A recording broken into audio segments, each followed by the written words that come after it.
I think we'll be a better Navy from having open, honest conversations about racism. Being recommended in America's military? No, it needs to be fought in America's military is what needs to happen. You can see the left pushing this kind of crap, and it's insane. Okay, you have AOC doing the same thing. It's essentially tying Juneteenth to critical race theory. She said, oh, the reason that people are denying Juneteenth is because they also deny critical race theory. Well, what if I like the idea of celebrating the end of slavery and also think critical race theory is bunk? In part because we ended slavery. Here's AOC being her normal genius self. Whether it's trying to fight against teaching basic history around racism and the role of racism in U.S. history to, there's a direct through line from that to denying Juneteenth, the day that is widely recognized and celebrated as the symbolic kind of day that to represent the end of slavery in the United States. There's a direct through line between that denial of our history and wanting to understand the full scope of our history and celebrating the end, a major end of injustice in the United States. Okay, so what the left is lying about, the left is lying. What they're lying about is they are tying Juneteenth to critical race theory. They're saying they're one and the same. So you can't do one without the other. And the right, some on the right say, okay, well, fine, so we won't do either. And the answer is no. Two things can be true at once. Juneteenth is good and critical race theory is bad. That is very easy to do. Okay, it also happens to be the truth. And you know how you fight, you can see the game the left is playing here. And it's really a quite despicable game. Again, taking elements of American history that should unify us, like, America ending slavery, and turning it into a point of division in order to suggest that all of America's institutions are hierarchical in nature and must be torn to the ground. Okay, and the fact is that I will acknowledge I am amazed at the extent to which critical race theory has taken over our institutions. Truly, it's amazing. Perfect example. So, this week, there was a questioning for Chief of Naval Operations Admiral Michael Gilday.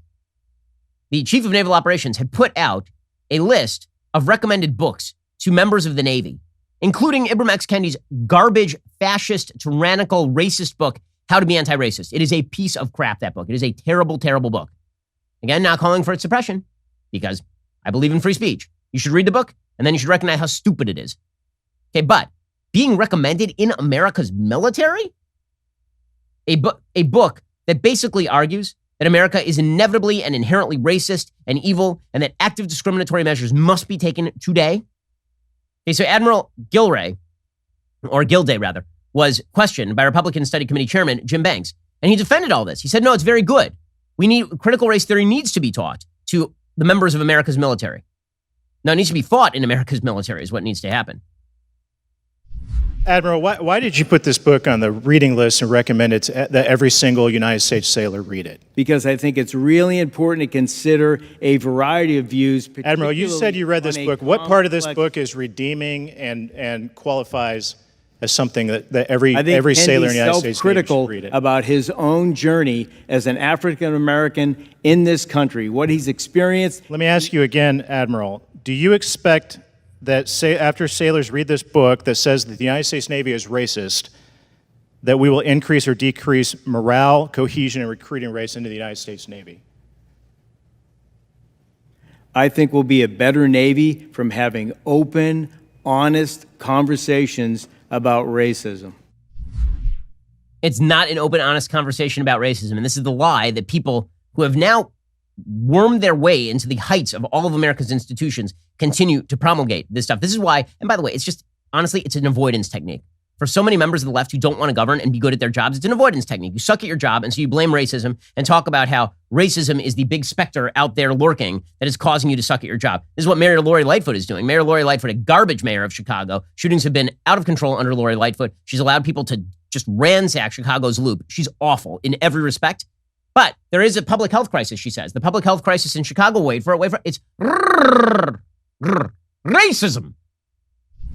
Almost every single point in our city's history, sadly, racism has taken a devastating toll on the health and well-being of our residents of color, and particularly those who are Black.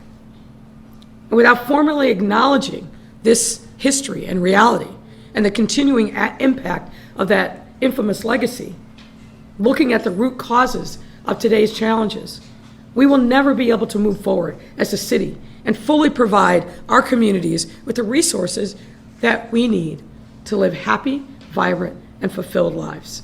That's why, ladies and gentlemen, I am here today with racial equity and healthcare leaders to formally declare systemic racism as a public health crisis here in Chicago.